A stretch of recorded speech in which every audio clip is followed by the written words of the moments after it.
New topic chapter 9 का। Topic का नाम है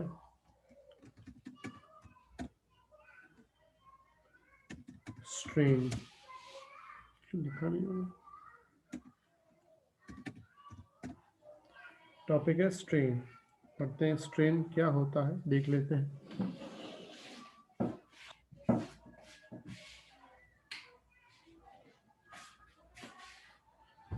अब पढ़ते हैं कि स्ट्रेन क्या होता है। थोड़ा ध्यान। स्ट्रेन क्या है? The measurement of relative change in dimensions due to due to external forces on solids is known as strain। जब सॉलिड में बाहर के फोर्स की वजह से जो डायमेंशन चेंज होते हैं उनके मेजरमेंट को हम लोग क्या बोलते हैं? स्ट्रेन। चेंज इन डायमेंशन मतलब measurement of change in dimension. जैसे एग्जांपल के तुम्हारे आसपास एक सोफा पड़ा है। जब तुम सोफे पे बैठते हो तो सोफा थोड़ा सा कंप्रेस होता है। वापस जब उठ जाते हो तो वापस वो अपनी पोजीशन में आ जाता है। समझो नॉर्मली सोफे की नीचे से लेके ऊपर हाइट समझो 2 फीट है, और जैसे ही तुम लोग बैठे वो 0.1 फीट कंप्रेस हो गया। तो न्यू लेंथ कितनी मिलेगी? अभी पहले 2 फीट थी, 0.1 कंप्रेस हो गया तो दूसरा होगा 1.9। मतलब तुम्हारे वजन की वजह से उसका चेंज कितना आया? 0.1। सिमिलरली एक स्टील का स्टूल पड़ा है, स्टील मटेरियल है, उस पे तुम बैठते हो तो उस वक्त स्टील के स्टूल में तुम्हें चेंज नहीं दिखता। जैसे सोफा अगर कंप्रेस होता है तो वो तुम देख सकते हो कंप्रेस हुआ, बट स्टील कंप्रेस दिखता नहीं। बट एक्चुअल स्टील कंप्रेस होता है, लेकिन उसकी जो रिलेटिव वैल्यू है बहुत लो होती है। सोफा जो कंप्रेस होता है वो 0.1 है इसलिए दिख गया, लेकिन स्टील भी कंप्रेस होता है 0.0000001 में, तो हमको विजिबली चेंज फील होता नहीं है, लेकिन एक्चुअल में वो चेंज होता है। तो किसी भी सॉलिड मटेरियल पे फोर्स पड़ने की वजह से उसके जो डायमेंशन में चेंज आता है उसके मेजरमेंट को हम लोग क्या नाम देते हैं? स्ट्रेन। और स्ट्रेन से पता चलता है उस मटेरियल की एबिलिटी कितनी है बाहर के फोर्सेस को सहन करने की। उसकी कैपेसिटी क्या है वो हम मतलब एक्सप्लेन कर सकते हैं। समझ में आई यहाँ तक बात? Yes sir. अब स्ट्रेन के बहुत सारे टाइप्स होते हैं, मेनली 3 तुम्हें पढ़ने हैं। पहला है लॉन्गिट्यूडिनल स्ट्रेन। Longitudinal strain. अच्छा, स्ट्रेन को सिंबल है ना ऐसा देते हैं, इस टाइप का, और ऐसे सिंबल को हम लोग नाम देते हैं एप्सिलन। सिंबल को क्या नाम देते हैं? एप्सिलन। ये स्ट्रेन का सिंबल है। बात करते हैं लॉन्गिट्यूडिनल स्ट्रेन की। सपोज करो एक रॉड है, एक रॉड है,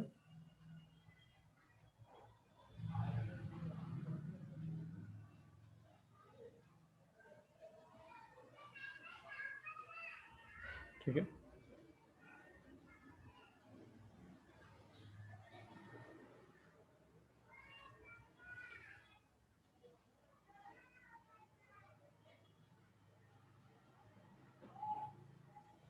समझो उसकी लेंथ कितनी है?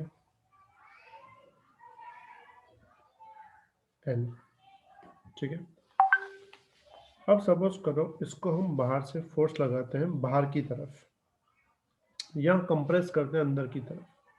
पहले मान लो उसको हम बाहर की तरफ खींचते हैं, तो बाहर की तरफ खींचने से समझो उसकी लेंथ थोड़ी सी बढ़ जाती है।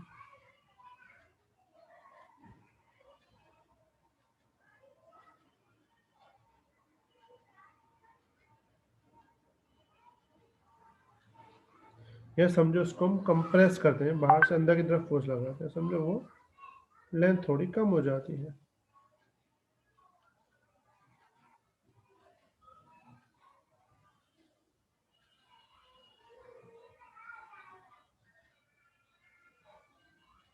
मतलब एक बार हमने क्या किया है, फोर्स बाहर की तरफ लगाए हैं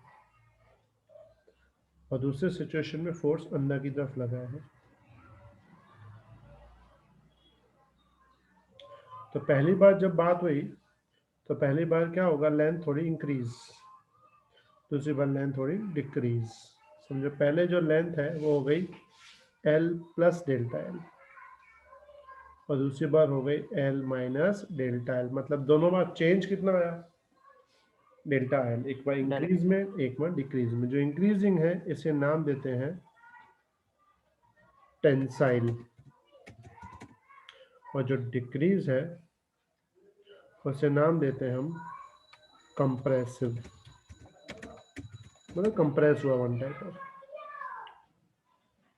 तो यहाँ पे अगर मैं डिफाइन करूँ लॉन्गिट्यूडनल स्ट्रेन को,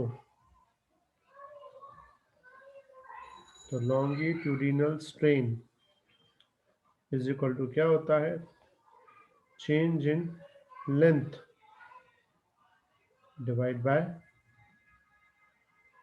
original length, change in length divide by sir original length. इसको सिंबल देते हैं एप्सिलॉन एल इक्वल्स टू होता है डेल्टा एल अपॉन एल। मतलब किसी भी बॉडी में जितना भी चेंज हुआ डिवाइड बाय ओरिजिनल क्या था उसे हम नाम देते हैं लॉन्गिट्यूडनल स्ट्रेन। समझ में आई सबको बात? यस। अच्छा बताओ इसका यूनिट क्या होना चाहिए?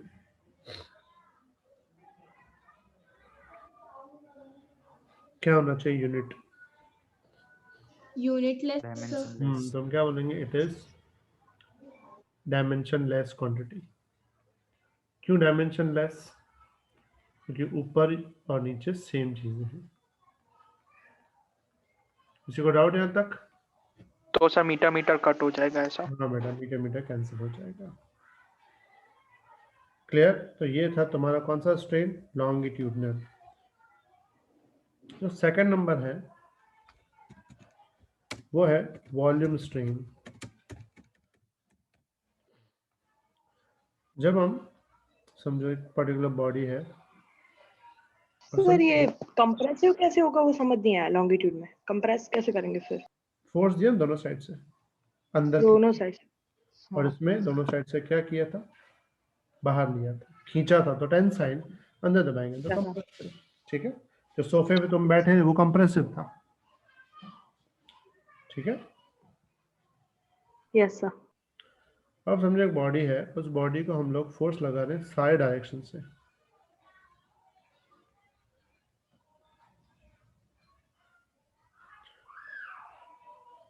तो सिंपल बात है, अगर साइड डायरेक्शन से फोर्स लगाएंगे तो बॉडी क्या होगी,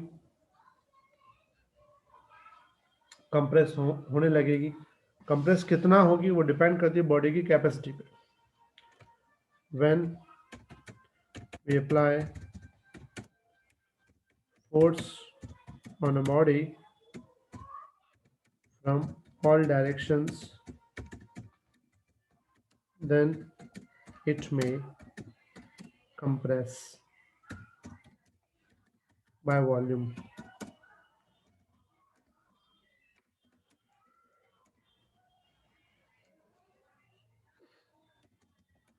Here, when body inserted into liquid, above situation arise. किसी भी बॉडी को जब हम लिक्विड में प्लेस करते हैं ऐसी सिचुएशन बनती है कि लिक्विड इसको हर डायरेक्शन से फोर्स लगाता है कंप्रेस करने के लिए। बॉडी कंप्रेस होगी कि नहीं होगी वो उसकी कैपेसिटी पे डिपेंड करता है। जैसे हम लोग जब स्विमिंग करते हैं तो वाटर के सारे मॉलिक्यूल्स हमको ऐसे ही फोर्स लगाते हैं, लेकिन हमारी बॉडी उस वक्त कंप्रेस नहीं होती क्योंकि उस वक्त हमारी बॉडी के अंदर की जो ताकत है वो ज़्यादा है, इसलिए हमें उसमें कंप्रेस नहीं होते। समझ में आई बेटा बात? Yes sir. इसमें दूसरी बात कि हम इसको अगर डिफाइन करें एप्सिलॉन वी, तो एप्सिलॉन वी क्या होगा? It's a change in volume. अगर होगा तो change in volume divide by original volume. Sir change in volume और चेंज इन लेंथ हमेशा पॉजिटिव लेने का? नहीं, नेगेटिव आ सकता है, नो इशू। हम यहाँ पे वैल्यू ले रहे हैं, चेंज कितना है। समझ में आई बेटा बात? Yes sir. Sir negative, negative लेके भी फिर रेशियो निकाल सकते हैं? जब नेगेटिव लेंगे खाली क्या लिखेंगे? It compressed. पॉजिटिव लेंगे इसमें इट्स एक्सपांड, और कुछ नहीं। नेगेटिव पॉजिटिव का यहाँ पे मतलब वही है, या तो कंप्रेस हो गया तो एक्सपांड होगी। वैल्यू पे तो इसका कोई असर पड़ेगा नहीं। ठीक है, ओके सर। अच्छा फॉर्मूला क्या मेरी? डेल्टा वी बाई वी, इसका यूनिट क्या होगा? डायमेंशनलेस। समझ में आई सबको बात? Yes sir. Yes sir. किसी को डाउट? No sir. बढ़ो आगे। No sir. Yes sir. चलो आगे करते हैं थर्ड नंबर। थर्ड आता है शेयरिंग स्ट्रेन। शेयरिंग का दूसरा मीनिंग हम ऐसा बोल सकते हैं, it is one type of shape, change in shape. Normally तुम्हें पता है वॉल्यूम का यूनिट होता है मीटर क्यूब, लेंथ का यूनिट होता है मीटर, शेप का यूनिट क्या होता है? Iota sir. और सिंपल बात है, उसको मेजर करना थोड़ा टफ पड़ जाएगा। किसी भी शेप का इंपॉर्टेंट टर्म जो होता है ना, इट इज ए एंगल। हर एक शेप के एंगल्स फिक्स होते हैं। तो जब हम शेप में चेंज फाइंड करने की कोशिश करें तो एक्चुअल हम फाइंड क्या करते हैं? एंगल में चेंज। सिंपल एग्जांपल देता हूं, पूरा ध्यान समझो। एक फिक्स सपोर्ट है और फिक्स सपोर्ट पे हमने एक सिलेंडर रखा हुआ है।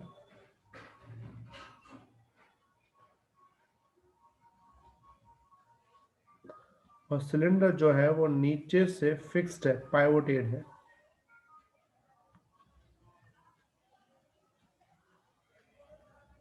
मतलब नीचे से जो है सिलेंडर एकदम टच है और पाइवोटेड है। पाइवोटेड का मतलब है फिक्स्ड है, उसको हम नीचे से कुछ भी चेंज कर नहीं सकते हैं।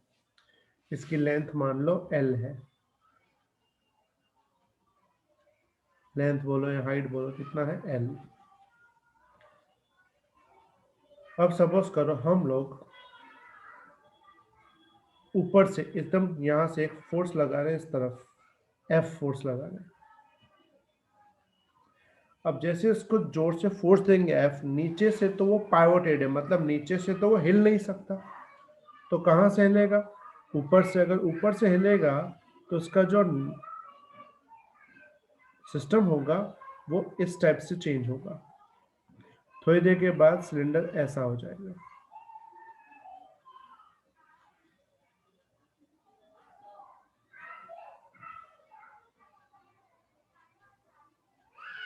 Yes sir. समझ आया बेटा बात? मतलब सिलेंडर जो है थोड़ा सा टेढ़ा हो जाएगा। तो इसमें ध्यान से देखो तो वॉल्यूम पे और लेंथ में कोई फर्क नहीं पड़ेगा। फर्क इसमें पड़ेगा एंगल में। एंगल। इसका देखो यहाँ पे एंगल बनेगा, एक ओरिजिनल के साथ एंगल बनेगा। समझो एंगल कितना बन रहा है? थीटा। समझ में आई यहाँ तक बात? Yes sir. इसके अलावा yes sir.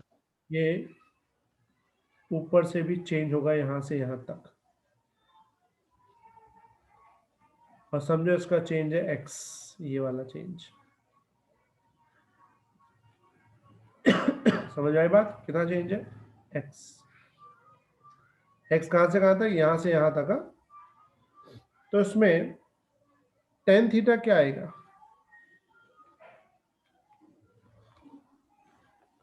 X upon L. Upon, तो ये जो x अपॉन एल मिलता है इसको हम नाम देते हैं शेयरिंग स्ट्रेन एप्सिलॉन s। मतलब एक्चुअल में हम एक्स यानी डिस्टेंस है? हाँ, x यानी जो डिस्टेंस ऊपर से चेंज हुआ, ऊपर से पहले यहाँ पे था ना पॉइंट, अब ये यहाँ आ गया है, तो जो चेंज हुआ ना इसको बोलते हैं हम एक्स। क्लियर? तो x yes sir. Divide by L it becomes sharing strain, और ये भी क्या होगा, डायमेंशनलेस। तुम हाथ में भी कर सकते हो, जैसे एग्जांपल कोई भी स्केल ले लो, प्लास्टिक स्केल ले लो या स्टील की स्केल ले लो, उसके एक साइड से नीचे हाथ से पकड़ लो टाइट, और ऊपर वाले पोर्शन पे दूसरे हाथ से उसको फोर्स दो किसी भी साइड, तो वो नीचे से तो चेंज नहीं होगा लेकिन ऊपर से थोड़ा बैंड होना स्टार्ट होगा। तो जो बेंडिंग होती है उस एंगल को हम लोग क्या नाम देते हैं, शेयरिंग स्ट्रेन। समझ में आया बेटा बात? Yes, sir. Clear? Yes sir. तो टोटल मिला के तुम्हारे 3 स्ट्रेन होते हैं, लॉन्गिट्यूडनल स्ट्रेन, वॉल्यूम स्ट्रेन और शेयरिंग स्ट्रेन। लॉन्गिट्यूडनल में formula delta L by L, volume में डेल्टा वी बाय वी, और शेयरिंग में होता है थीटा यानी tan theta x upon. Clear? लिख लो फास्ट, लिख के मुझे मैसेज करो फास्ट।